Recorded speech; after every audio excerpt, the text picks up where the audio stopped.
અમદાવાદના ગોતા વોર્ડની આકાંક્ષા સોસાયટીમાં દૂષિત પાણીની ફરિયાદ ઉઠ્યા બાદ તેના સેમ્પલ લેવાયા હતા, જેના રિપોર્ટ આવી ગયા છે.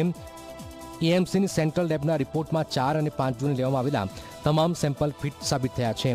તમામ સેમ્પલમાં ક્લોરીનની પૂરતી માત્રા મળી આવી છે. ઘટના સમયે લેવાયેલા પાણીના સેમ્પલ અપ્રમાણિત આવ્યા હતા.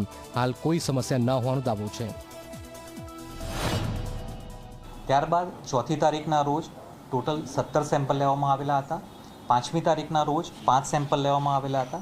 આ તમામ રિપોર્ટમાં જે પાણીનું ક્વોલિટી છે એને ફિટ ડિક્લેર કરવામાં આવેલી છે. તમામ જગ્યાએ ક્લોરીનનું પ્રમાણ અવેલેબલ જોવા મળેલું છે.